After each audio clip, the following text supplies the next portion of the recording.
2004, Jackson, Mississippi. A church, a pastor, a congregation that trusted him with everything. For 15 years, they called him a man of God. For 5 of those years, he was stealing from every single one of them. $800,000 collected, $40,000 spent on the church, the rest, gone. One deacon started asking questions. Raymond had answers for everything, until he didn't. The congregation gave everything they had. He took everything they gave. This is his story.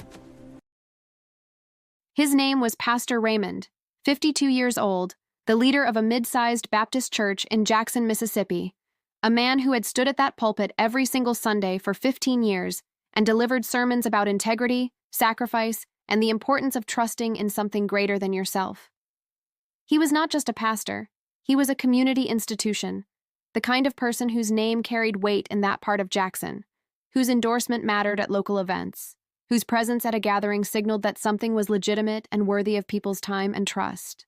He had been married for 26 years to a woman named Gloria, had 3 adult children who had grown up in that church, and had officiated at more weddings, funerals, and baptisms than anyone in the congregation could accurately count. The church itself had been part of the Jackson community for over 40 years before Raymond arrived. Generations of families had worshipped there, had their children dedicated there, had buried their parents from there. And Raymond had inherited that legacy and built on it steadily. By 2004, the congregation numbered just over 300 regular members, working-class families, retirees, young couples, elderly widows and widowers, people who gave to their church not because they were wealthy, but because they believed, genuinely and deeply, that giving was part of what faith required of them. Many of them gave sacrificially, skipping things they needed, putting aside money they could not easily spare, because Pastor Raymond had told them that investing in the church community was investing in something that would return to them and to their children in ways that money alone could never measure. He was persuasive in the way that only truly gifted communicators are, not loud, not aggressive, but warm and certain and specific in a way that made people feel he understood exactly what their lives required and exactly how their generosity would be used to build something lasting. The scheme had begun quietly in 1999, 5 years before anyone outside Raymond's private life would understand what had actually been happening, with the announcement of a building fund for a new church annex that the congregation had been discussing in general terms for years. Raymond presented the building fund with professional materials, printed brochures, projected budgets, architects' renderings of what the new space would look like, a timeline for construction, and a clear breakdown of how donation money would be allocated across the project phases. The congregation responded with genuine enthusiasm. This was something they had wanted, something they believed in, something they could see and point to as evidence that their community was growing. And donations began flowing into the building fund immediately and generously. Raymond opened a dedicated building fund bank account, separate from the church's general operating account, and positioned himself as the sole signatory, explaining to the deacon board that consolidating financial control would make administration simpler and more efficient. The deacon board accepted this without significant pushback, because Raymond had never given them reason to question him, because the church's general finances had always been handled responsibly under his leadership, and because challenging a pastor of his standing on financial matters felt unnecessary and uncomfortable. Within the first year, over $120,000 had been donated to the building fund by congregation members who believed every dollar was going toward the new annex, and Raymond had transferred $89,000 of it to a personal account that Gloria knew nothing about. Construction on the annex never began.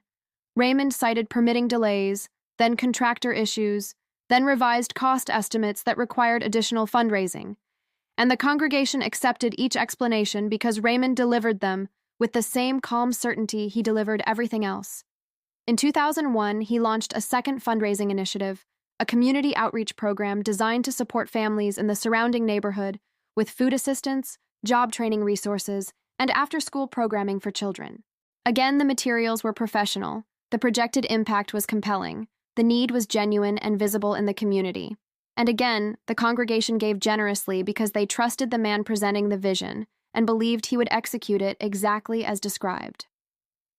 The outreach program received donations totaling over $200,000 across 2 years and spent less than $15,000 on actual community programming. the remainder disappearing into the same pattern of personal account transfers and cash withdrawals that the building fund money had followed. Raymond had by this point developed a system that was disciplined and difficult to detect from the outside. Regular small transfers rather than large suspicious movements, cash withdrawals at amounts below reporting thresholds, personal expenditures routed through business accounts that appeared legitimate on surface review.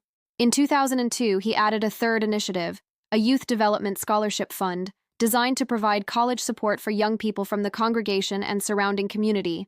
And this one attracted the most emotionally resonant giving of all, because parents and grandparents wanted to believe their donations would change a young person's future. The scholarship fund collected over $180,000 across 2 years and issued exactly 2 scholarships totaling $8,000, both to children of families close to Raymond personally, the remainder absorbed into the same financial machinery that had been quietly running for 3 years.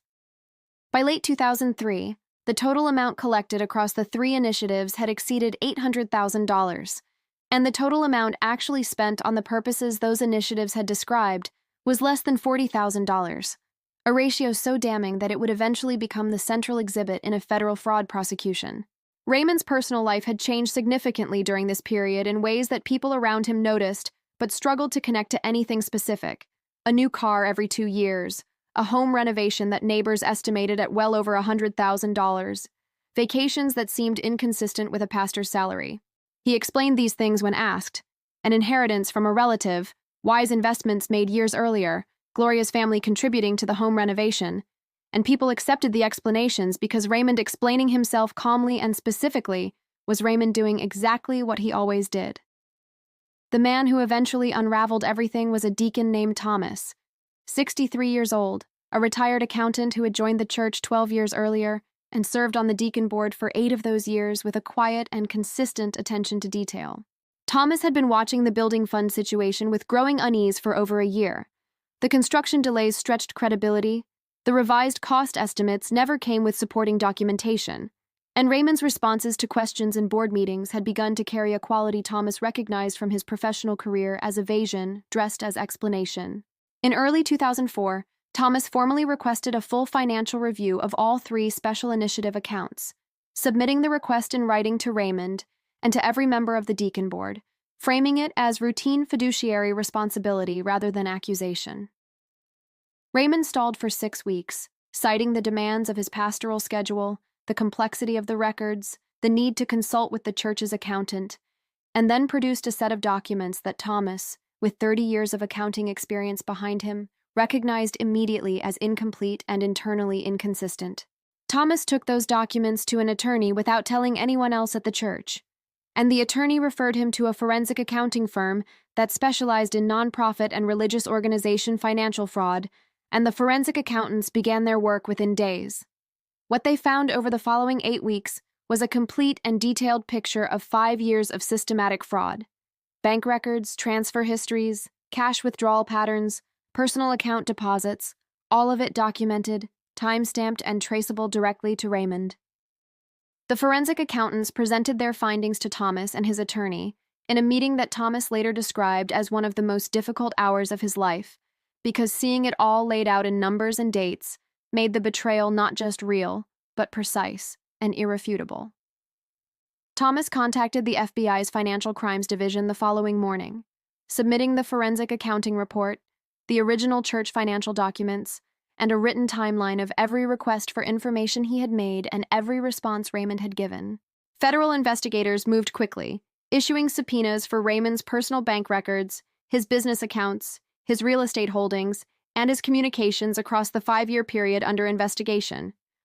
What the subpoenas revealed confirmed and expanded what the forensic accountants had already found: a vacation property in Florida purchased in 2002 under a company name that traced back to Raymond, luxury expenditures across multiple categories, and a pattern of financial behavior completely inconsistent with his declared income. Raymond was arrested at his home on a Tuesday morning in September 2004. Federal agents arriving at 7 a.m., Gloria answering the door in her robe, Raymond coming downstairs to find his life ending in the same quiet neighborhood where he had built his reputation across 15 years. He was charged with wire fraud, money laundering, and theft from a religious organization, federal charges that carried significant mandatory sentencing exposure, and that the prosecution was prepared to pursue aggressively given the scale of the fraud and the vulnerability of the victims. The congregation learned of the arrest through local news coverage before Raymond's legal team or the church leadership had communicated anything officially, and the reaction was a combination of complete disbelief and a grief that had no simple name because it was not just financial loss, but spiritual betrayal of the deepest kind. Many members had given money they genuinely could not afford to give. Elderly women on fixed incomes who had cut their grocery budgets to contribute to the building fund, working families who had skipped vacations and repairs to donate to the outreach program, grandparents who had given to the scholarship fund in the names of grandchildren they hoped would benefit. Raymond's trial began in 2006 and lasted 3 weeks. Thomas testified, the forensic accountants testified, congregation members testified about what they had given and what they had been told it would accomplish. And the evidence was so comprehensive that the defense had almost nothing to work with. He was convicted on all counts in the spring of 2006 and sentenced to 9 years in federal prison, ordered to repay the full amount defrauded, a figure his remaining assets could not cover, meaning most victims would never see the money returned. Gloria filed for divorce within months of the conviction. She had known nothing. The investigation had confirmed that clearly, and she rebuilt her life with the support of family and a small number of church members who recognized that she too had been deceived by the man she had trusted most. The church itself struggled severely in the aftermath. Attendance collapsed, the building fund and outreach accounts were frozen as part of the legal proceedings, and many longtime members simply never returned, not because their faith was gone, but because the space where they had practiced it had been permanently contaminated by what Raymond had done there. Thomas continued attending, every Sunday, in the same pew he had occupied for 12 years, and said in an interview that leaving would have meant letting Raymond take something more from the community than he had already taken. Religious fraud targeting congregation members is more common in the United States than most people realize. The combination of deep trust, emotional investment, and reluctance to question religious authority creates conditions that make faith communities particularly vulnerable to this specific kind of exploitation. The warning signs are often the same. Special funds created outside normal church accounting, single-person financial control without oversight, explanations for delays that are detailed but never documented, and a pattern of personal lifestyle changes in the person controlling the money. If something feels wrong in how your community's finances are being handled, ask for documentation, request independent review, and do not let the discomfort of questioning someone in authority prevent you from protecting yourself and others around you. Raymond served his sentence and was released in 2013. He has never returned to Mississippi, has never held a pastoral position since, and the vacation property in Florida was seized and sold as part of the restitution order. The new church annex was never built. The empty lot where it was supposed to stand remained empty for years after the trial, a quiet marker of what the congregation had been promised and what had actually been done with their trust. Thomas retired from the deacon board in 2010, but continued attending services regularly until the church eventually merged with a neighboring congregation in 2015. And he said at the final service before the merger that the hardest thing about all of it was not the money, but watching people lose faith in the act of giving itself. Because that is what financial fraud in a faith community ultimately steals. Not just the money, but the willingness to trust, the comfort of believing that generosity will be honored, the safety of a space that was supposed to be different from the rest of the world. Subscribe to Dark Chapters US, because there are many more chapters left to uncover, and none of them are easy to read.